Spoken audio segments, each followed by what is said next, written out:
গুরপ্রীত, আরে দাদা বলুন। লেট কেন আজকে? প্রচন্ড বৃষ্টি দাদা। এই যে দেখুন, দেখবে বলেছিল দুটো, আধা ঘন্টা লেট, তারপরে একটা স্ক্রিপ্ট করছি। তো এমসিরা এদের তো একটা এক্সট্রা ক্ষমতা থাকে, ইম্প্রোভাইজেশন অন স্পট। তো এটা কি অন স্পট ইম্প্রোভাইজেশন বলতে পারেন, সর্ট অফ। আমি ইম্প্রোভাইজ করতে একটু বেশি ভালো। এইটা তুমি কি ইম্প্রোভাইজেশনটা তোমার মনে হয় কি যে এইটা তো একটা স্কিল? রাইট। সবাই কিন্তু ইম্প্রোভাইজ করতে পারে না, সবাই স্ক্রিপ্টকে ফলো করে। রাইট। তো তোমার মধ্যে একটা ইম্প্রোভাইজেশন স্কিল আছে, তো এইটা মনে হয় কি এটা থাকা খুব দরকার? এইটা দুটো জিনিস হয়, একটা হচ্ছে যে এটা উইথ টাইম ডেভেলপ হয়, এটা একদিনের খেল নয়। তো এটা এত বছর ধরে এবার ইভেন্ট করছি, আপনার আশীর্বাদ আছে, সেই ইভেন্টগুলো করে করে স্টেজের ওপরে উঠে উঠে এবং সঠিক সময়ে সঠিক কথাটা বলা is important as an MC, সেটাই চেষ্টা করি। কিন্তু আমরা একটা কথা বলতে ভুলে গেছি, সেটা হচ্ছে welcome to Arijit blog. Arijit অফিসিয়ালটা না, ব্লগের নামটা চেঞ্জ হয়েছে, অরিজিৎ ব্লগস হয়ে গেছে। আচ্ছা, তো ওয়েলকাম টু অরিজিৎ ব্লগস। আর আজকে দেখতেই পাচ্ছেন গুরপ্রীত মানে আমার সাথে কিছু না কিছু ঘটছে। আজকে ঘটছে হচ্ছে 2025-এর দুর্গা সম্মানে আমরা 4র্থ বর্ষে চলে এসেছি। তো তুমি 22 থেকে করছো Gurpreet, so far how was the journey? কেরম লাগছে কাজ করতে? প্রত্যেক বছর একটা নতুন অভিজ্ঞতা। আর আপনার সাথে শো করা মানে একটা স্ট্রাকচার্ড ওয়েতে শো করা। আমি আগের থেকে স্ক্রিপ্টের ব্যাপারটা জানি।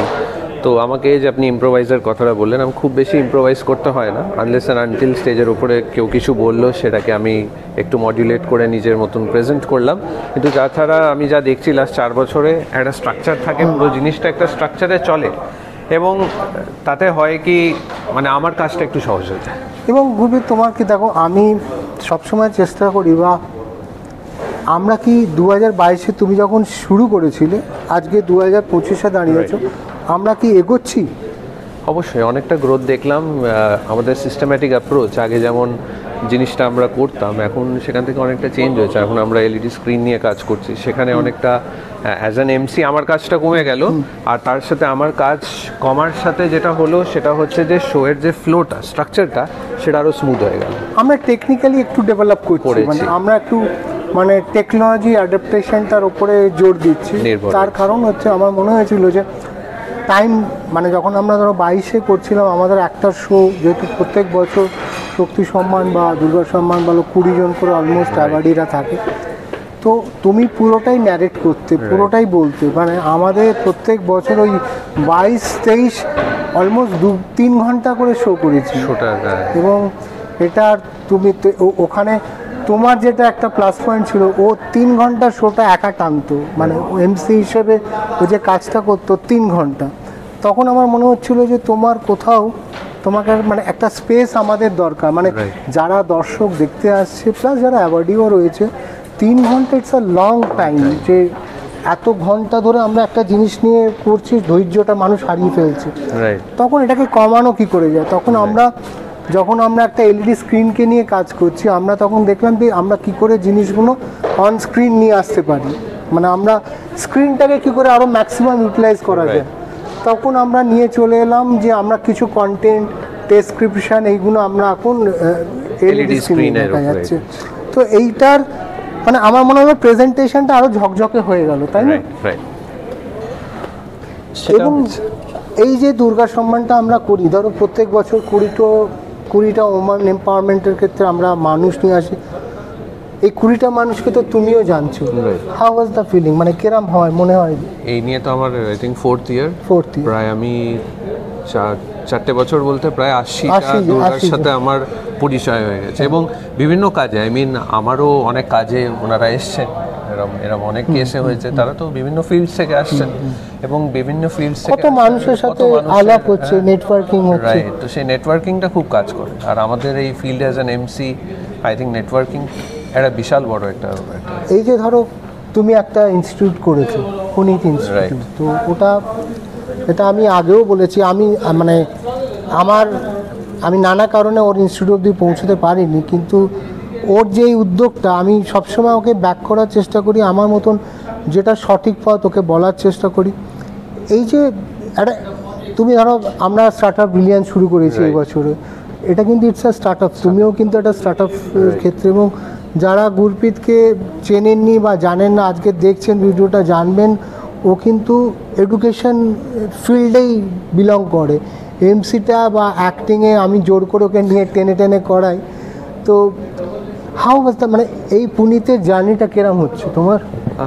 আমরা তো এই বছরই শুরু করেছি, বাট এর পেছনে অনেক বছরের প্ল্যানিং আছে, রাইট? লাস্ট 18 ইয়ার্স ধরে আমি এই ফিল্ডে আছি, এবং লাস্ট 18 ইয়ার্সের একটা প্ল্যানিং এখন গিয়ে একটা কালমিনেট করেছে একটা ইনস্টিটিউটে, আর পরবর্তীকালে ইচ্ছে আছে সেটাকে কালমিনেট করবো একটা স্কুলে।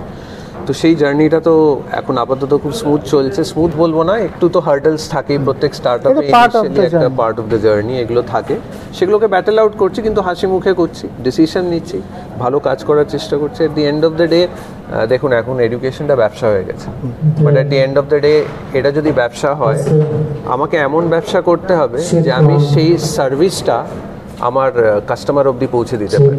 ইট ইজ ভ্যালু ফর মানির যে কথাটা, আর সঠিক কোয়ালিটি এডুকেশন, সঠিক মানে আমার ব্র্যান্ডটাকে সঠিক মার্কেটিংয়ে পিচ হচ্ছে, এটা খুব ইম্পর্টেন্ট পার্ট প্লে করে, যে আমার পুনিতটাকে আমি কি সঠিক জায়গায় পিচ করে মার্কেটিংটা করছি, ইটস ভেরি ইম্পর্টেন্ট। কেন দেখো, আমাদের এই অরিজিৎ অফিসিয়াল প্ল্যাটফর্মটা তো ইটসেলফ পুরোটা যা দেখছো, যা ঘটছে, সবটাই একটা মার্কেটিং বেস।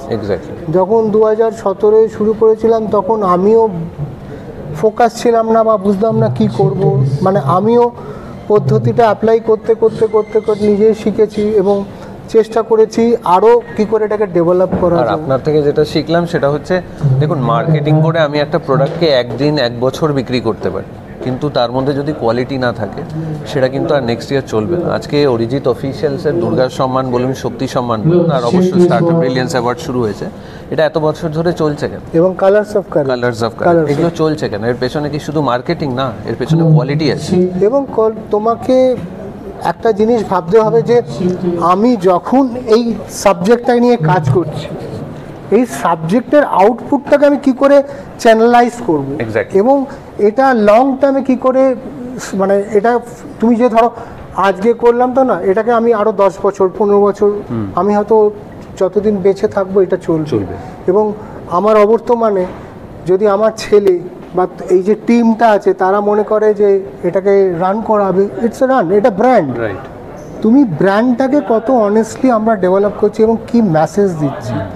এবং সবথেকে প্লাস পয়েন্ট হচ্ছে যে আমার কোনো ব্র্যান্ড কোনো award show paid award show না, যেটা আমি বুক করে বলতে পারি, বুকে চেঁচিয়ে বলতে পারি, ফ্রিডম নিয়ে বলতে পারি যে none of the award shows are my paid award show. এটাই হচ্ছে আমার সিক্রেট অফ ইউএসপি বলো, যাই বলো, this is the secret behind each fight, যে আমি জিনিসটাকে স্ট্রাকচার করেছি, কিন্তু আমি কোনো টাকা কারোর কাছ থেকে নিই না, কিন্তু আমি নিজে এটাকে অন বোর্ড আনার জন্যে যে মার্কেটিং ফাইটটা করতে হয় সেটা আমি নিজে করি, সারা বছর লড়ি।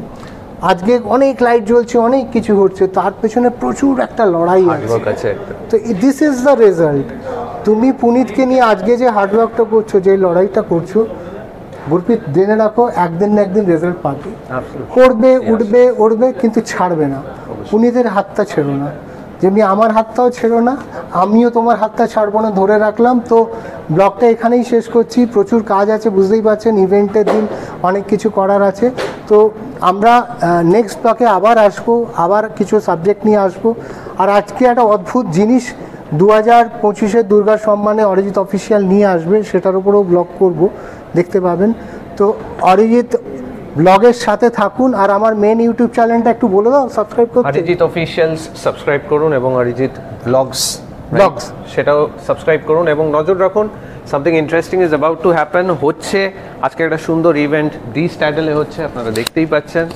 খুব শিগগিরই আপনারাও দেখতে পারবেন ইউটিউব চ্যানেলে অরিজিৎ অফিসিয়ালস। সাবস্ক্রাইব করেননি, এক্ষুনি সাবস্ক্রাইব করুন, বেল আইকনটা প্রেস করুন। দেখা হচ্ছে খুব শিগগিরই।